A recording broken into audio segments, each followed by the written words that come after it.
Oh, him? Yeah. I know him. It's going to take a while. It happened years ago. Did you know there are 3 kinds of aces?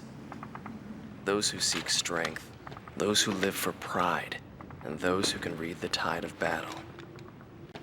Those are the 3. And him? He was a true ace. He was a fighter pilot they called Solo Wing Pixie. He was a colleague of the man I seek. 10 years ago, there was a war that engulfed the world. The Belkan War. And in that war was a pilot who trailed across the sky and disappeared from history.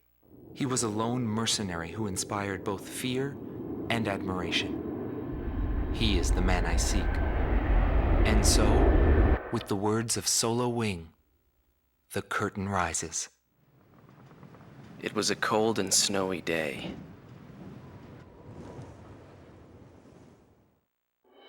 The Belkan War is shrouded in mystery. But now, a decade after the peace accords, a portion of the records was finally released. I quickly got a hold of it. Wanting more details, I acquired information from unknown sources. There was a reason for my obsession. The roots of the war lie in the Belkan Federal Law Review that took place in 1988. Belka, suffering from economic strife, permitted its eastern territory to secede, and the Republic of Ustio was born. But Belka's economic troubles did not subside. Meanwhile, taking advantage of the situation, the world superpower Ustio continued to flourish. Amidst the economic panic, an extreme right-wing party took power within Belka, aiming to restore strength and stability to the nation. And on March 25th, 1995, with the discovery of natural resources in Ustio, Belka began to invade its neighbors. It was the beginning of the Belkan War. Unprepared, each country fell quickly before the might of the legendary Belkan Air Force. In just a few days, they occupied all territories except for the mountain range. In response, the occupied Ustio government military placed all their hopes on a joint operation between Ustio and the foreign mercenary forces. This, of course, can be found in any history book. But I noticed a strange similarity in the materials I gathered. There were several accounts about a mercenary, all followed by the code word, demon. But most of the information was incomplete. Still, I was intrigued. I decided to pursue the history of the Belkan War through this mercenary. I was certain I would find something there. Would it be the hidden truth behind the war? Or just another battlefield legend? I wasn't able to meet the mercenary himself. Actually, it's questionable if he ever did exist. But thanks to some old friends in the military, I was able to track down several individuals who knew him. Soloing is one such man.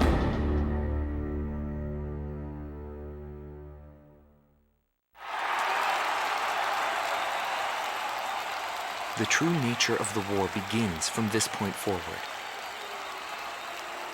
Accounts vary depending on the article and source. Everyone is a hero and a villain, and no one knows who is the victim and who is the aggressor. And what is peace? All questions commonly asked about any war in history.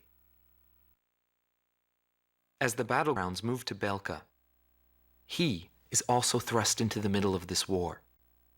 This is also where my interests shift from the war to him.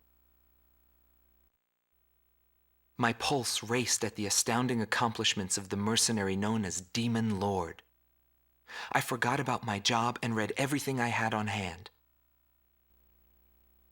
Around the time Demon Lord received his nickname, South Belka showed signs of weariness regarding the war. Because the region was set up as a defense line to protect the birthplace of Belka in the north, the people's dissatisfaction had reached a climax. The cities declared themselves demilitarized and peacefully surrendered to the Allied forces. Unable to establish a defensive position, the Belkan army kept retreating to the north. The end of the war was fast approaching. I was given an opportunity to interview the former aces of the Belkan Air Force. Back then, they were the masters of the sky, and they had also known him. So I crossed the border to follow his trail. I wanted to capture the war and the Demon Lord from their point of view, to capture the voices of those who were there.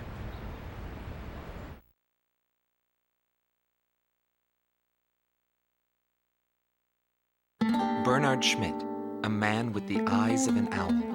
Groom Team Commander, former member of the Belkan Air Force. 10th Air Division, 8th Tactical Fighter Squadron. Fighting with distinguished service on the battlefield, he earned the title of Ace with his uncanny ability to adapt quickly to the flow of battle. I had a bad feeling while I was flying towards the round table. Why were they having problems down in 2 mercenaries? I figured it was just temporary chaos and it'd be over by the time I got there. Pilots of the Belkan Air Force are true professionals, but when I saw the situation, I couldn't believe my eyes. I thought maybe my IFF was malfunctioning. There were still 2 enemies on the radar. Everyone else in my squadron had the same reaction. This is really happening. Every now and then, guys like that appear on a battlefield. Someone special, you know? I squinted my eyes and confirmed the situation. Checked the terrain, air currents, his plane, his maneuvers, and his remaining ammo. I figured I could do it. I knew what I was getting into, but he still outmaneuvered me beyond my expectation. War is something fought on the desk of politicians. As long as they win in the end, that's all that matters. But for us, it's a matter of survival. In order to survive, you need to analyze the situation in an instant. It's the same as living in a city. The rules of this little city apply just as well to that wide open sky. That guy had the same feel about him as this city.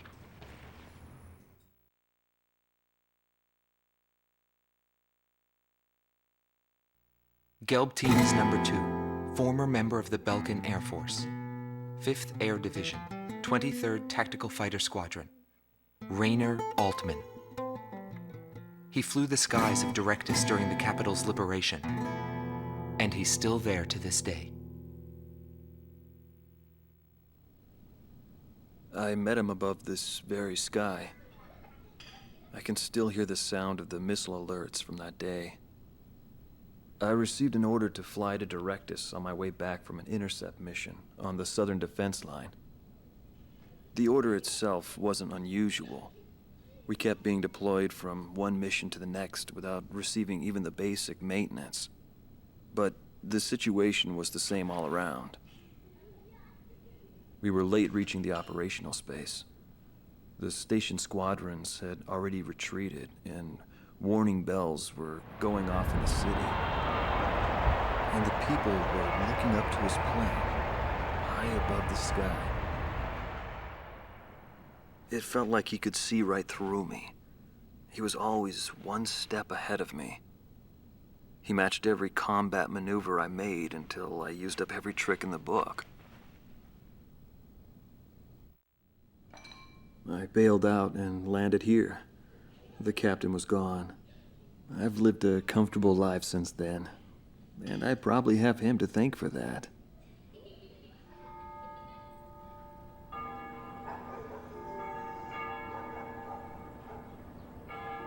They ring the bells here at dusk to honor the liberation of the capital. It signals peace, but to me, they are the sounds of death.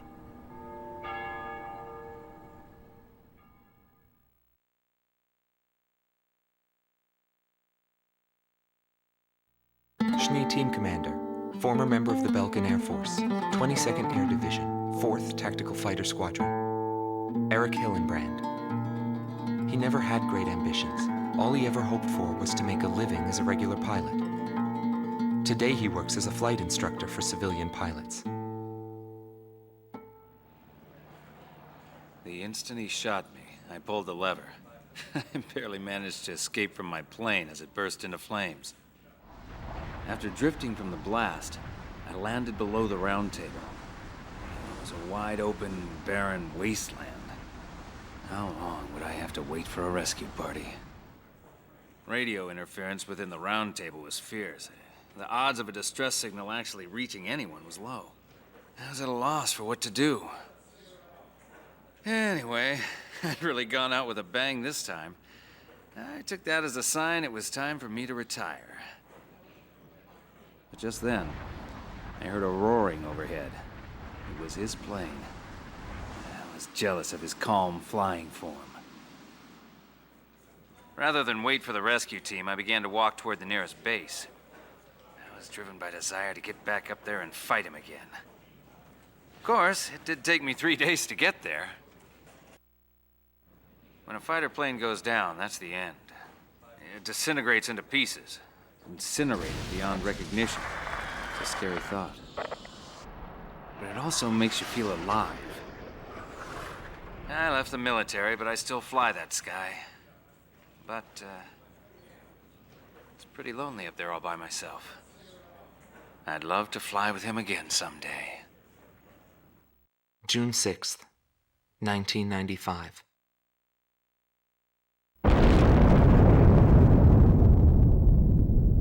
I was still in school at the time, but I'll never forget the images I saw on the news that day.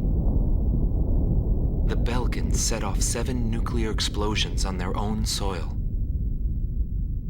Maybe their old militaristic leaders couldn't stand the idea of Allied forces invading their land, and declared to the world that the land to the north was the Holy Land of Belka. According to official records, more than 12,000 people died. It was a grand self-sacrifice that engulfed all. The only thing remaining was the desolate landscape. How did the people of Belka feel about what they saw? And what did he think of it when he looked down on it from the sky? June 20th, 1995.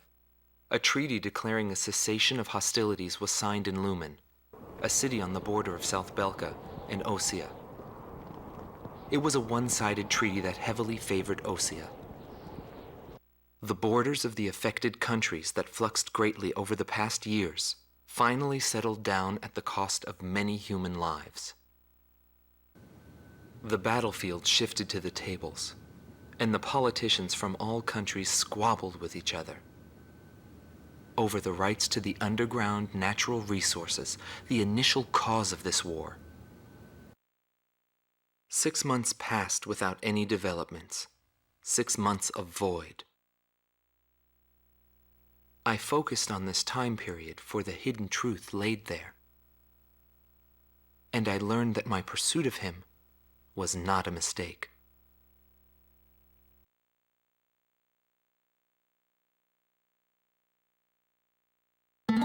Marcela Vasquez, the Espada team's number 2 and former member of the Sapan Air Force, 9th Air and Land Division, 11th Tactical Fighter Squadron. She is thought to be a survivor of the coup d'etat squadron. She currently earns a living as a dancer. If the Demon Lord hadn't appeared, our lives might have been different. For me, it wasn't about flying or ideals. Most of all, it was about him, my flight lead. Our mission was to escort the heavy command cruiser that was to act as transportation for the organization. And the Demon Lord appeared, as if to block our path. I will never forget his overwhelming power. One by one, my comrades were shot down, and then the mother bird we were supposed to protect. We survived after the fight. We left our organization and returned to the ground together. But he was heavily wounded. He soon passed away, leaving me behind. We were only able to spend a short time together in peace and quiet. But I don't blame anyone. The regret and suffering that remained after that battle were also what he had given me. They're among the precious few things he left behind.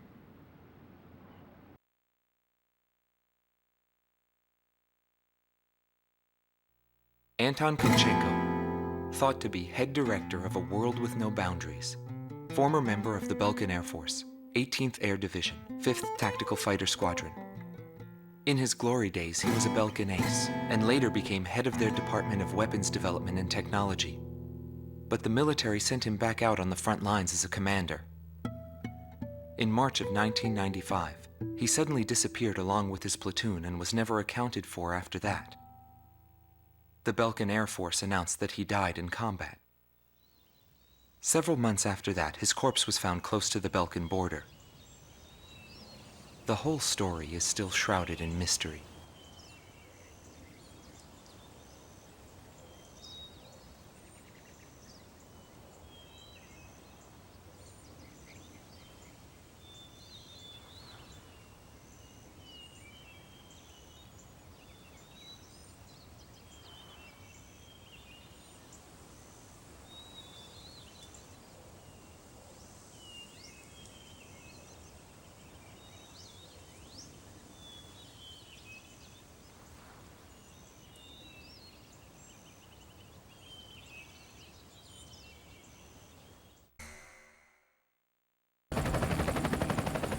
So this is the hidden truth about the war. And this is where his trail ends as well. The impact of the 7 nuclear detonations on the world's psyche was great. Those who witnessed the carnage went on to organize a global arms reduction. Perhaps they were admonishing themselves. Furthermore, the existence of V2 was concealed. The events that occurred after the war faded from people's memories, and these men were also sealed away from history. Maybe this was one path to achieve peace. And here the curtain falls on this story. However, that does not mean their own stories came to an end. Larry Foulke, also known as Solo Wing Pixie, Galm Team's number 2, and member of the Ustio Air Force, 6th Air Division, 66th Air Force Unit. That's right. This man was his buddy, and his enemy. Every time I flew with him, his skill stood out. He was unstoppable. He would ascertain the situation in an instant and change the tide of battle. He was born for combat. It was no wonder they called him a demon lord. That said, it was hell trying to keep up with him. Before long, everyone had taken notice of him. More and more would show up to watch him go off on sortie. Mercenaries or maintenance crew, it didn't matter. People wanted to burn his image to their memories. Hell, they weren't the only ones. I should have died that day, but I didn't. I dragged my wounded body and reached ground zero of the nuclear detonations. A barren, empty land. I felt an unbearable sadness when I witnessed that landscape. There were still people living there. They were the ones that saved me. It may be true that the world has no need of borders, but would getting rid of them really change anything? The world won't change for the better unless we trust people. Trust is vital in a peaceful world, but that will never happen. I'm still on the battlefield. Right now I'm near a border. I want to see for myself what borders really mean, and what their volition really is. I may not find what I'm looking for, but I still want to try. Anyway, that's what I've come to believe, and I think that's enough. Will he see this video? If you do meet him, give him a message for me. Yo, buddy. Still alive? And thanks, friend. See you again. The Demon Lord of the Round Table, a warrior who soared through the Belkan War, inspiring both fear and admiration. His presence filled the skies for but a few short months before he disappeared. Apart from that, nothing is known about him. I was never able to find out what kind of a person he really was. But whenever they talked about him, they always had a slight smile on their faces. That, perhaps, may be my answer.